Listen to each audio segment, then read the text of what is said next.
ये सवाल दिया है।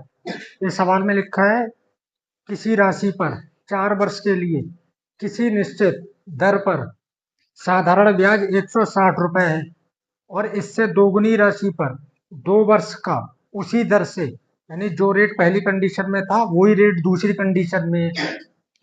तो साधारण ब्याज क्या होगा?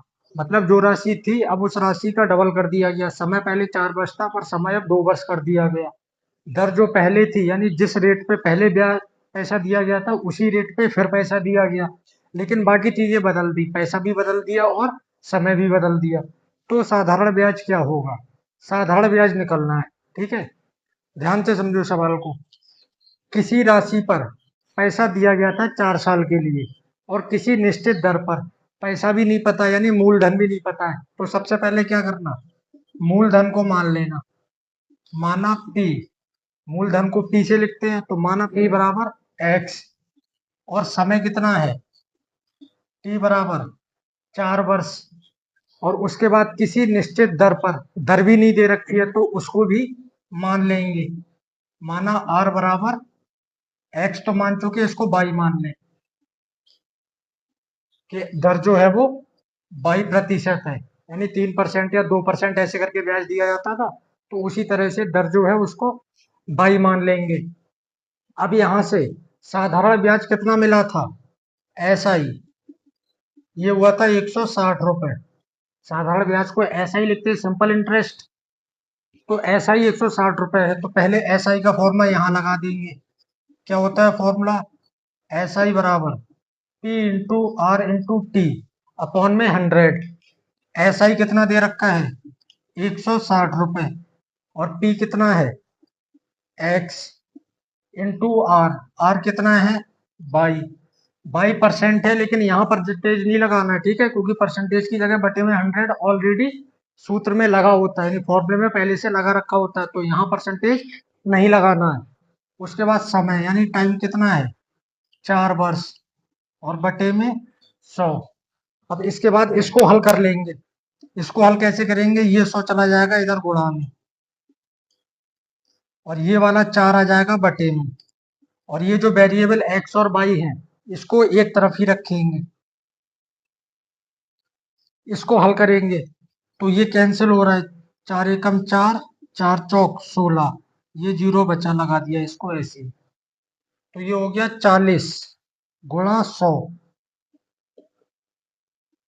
और बटे में 1 है उसको लिखना नहीं है। इधर x इंटू वाई मतलब एक्स वाई, इसकी गुणा कर देंगे, 4 एकम 4 और ये 3 जीरो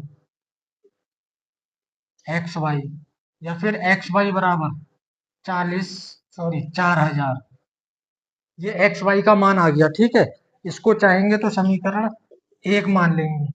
अब बात करेंगे दूसरी कंडीशन की। दूसरी कंडीशन में कह रहे थे इससे दोगुनी राशि पर, यानी पी की वैल्यू क्या हो जाएगी? अगर पहले एक्स था तो अब दोगुना, इस राशि का दोगुना कितना हो जाएगा? 2x। दोगुनी राशि पर 2 वर्ष का समय कितना हो गया? 2 वर्ष, यानी टी की वैल्यू 2 हो गई। उसी दर पर जो दर यहाँ थी वही दर यहाँ पे है, आर बराबर 22%। और साधारण ब्याज क्या होगा? मतलब ऐसा ही फाइंड करना है, ठीक है। अब यहां से फिर फॉर्मूला लगाएंगे, ऐसा ही बराबर P into R into T upon में 100। एस आई की वैल्यू नहीं पता क्योंकि ये निकालना है। एस आई पी की वैल्यू कितनी है? 2x इंटू आर, आर का मान कितना? 22, परसेंटेज लगाना नहीं है। और टी का मान कितना है? 2 बटे में 100 होता है। अब यहाँ एस आई बराबर 2x गुणा 22 गुणा 2 बटे में 100। जो कट रहा है उसको काट देंगे, जैसे ये 2 से कट रहा है, 2 एकम 2, 2 पंजे 10, ये जीरो, फिर 2 से 2 एकम 2, 2 दूनी 4, एक बचा, एक और जीरो 10, 2 पंजे 10। एस आई बराबर ऊपर x बचा गुणा y बचा और बटे में बचा 25, ठीक है। अब समीकरण 1 से एक्स वाई का मान तो पता है कितना है? 4000। तो समीकरण 1 से एक्स वाई का मान यहां रख दें, समीकरण 1 से एक्स वाई का मान रखने पर, तो जब यहां मान रखेंगे तो क्या होगा, एक्स आई बराबर इस पूरे की जगह पे कितना आ जाएगा, 4000 बटे में कितना है, 25। अब इसको 25 से काट दें, 25 एकम 25, 25 एकम 25, 40 में से 25 काटा तो कितना बचा, 15। 15 और जीरो कितना हो गया, 150। तो 25 छक 150 और ये एक जीरो बचा तो 160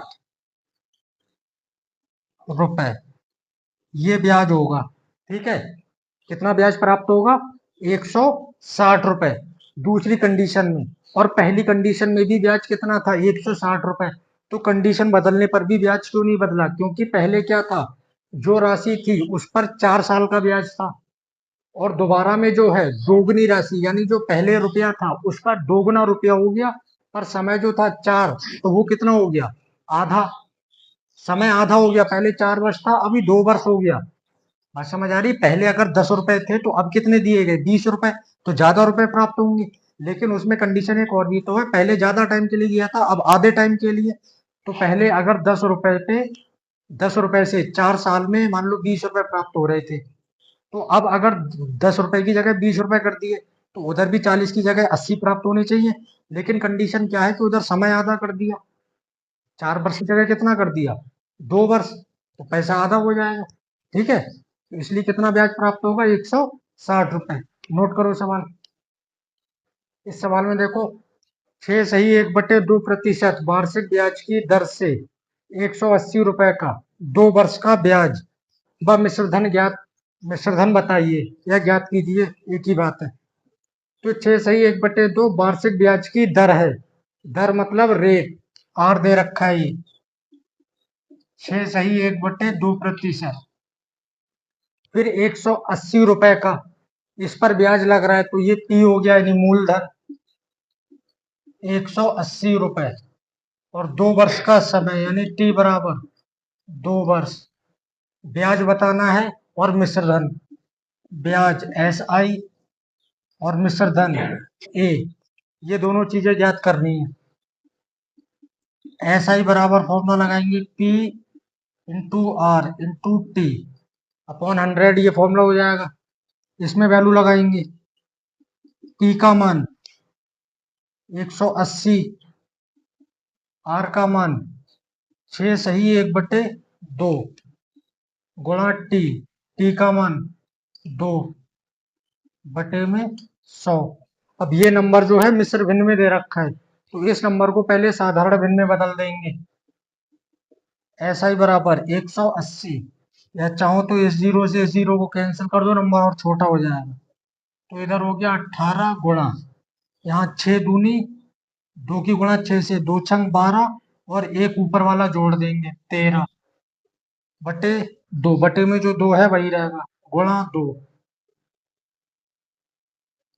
और ये जो 10 है ये भी यहाँ गुणा में लग जाएगा, ये 2 से 2 कट जाएगा, बाकी ये जो है इसकी गुणा कर दें, 18 गुणा 13 बचा नीचे 10,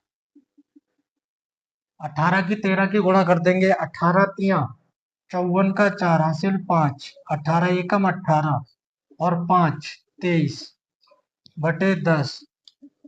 इसको भाग करेंगे तो नीचे एक लिख के उसके बाद एक जीरो लगाए, तो एक जीरो है तो एक नंबर पहले पॉइंट लग जाएगा, यानी 4 से पहले पॉइंट लग जाएगा, ये हो जाएगा। क्या हो जाएगा, ये ब्याज, साधारण ब्याज। तो ये इतना तो ब्याज आ गया। दूसरी चीज निकाल ली इसमें, मिश्रधन बताओ। मिश्रधन मतलब ए, तो मिश्रधन का फॉर्मूला क्या था, ब्याज प्लस मूलधन, दोनों को जोड़ के जो प्राप्त होता है वो मिश्रधन कहलाएगा। ब्याज कितना आया, 23 रुपए और ये 40 पैसे, प्लस मूलधन कितना था, 180 रुपए। जोड़ देंगे 180 में 23 रुपए जोड़ दो, जो 40 पैसे वो तो ऐसे ही रहेंगे।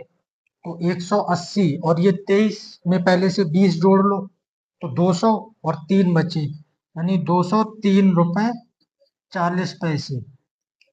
ये इतना मिश्रधन हो जाएगा। ठीक है, नोट करो सवाल।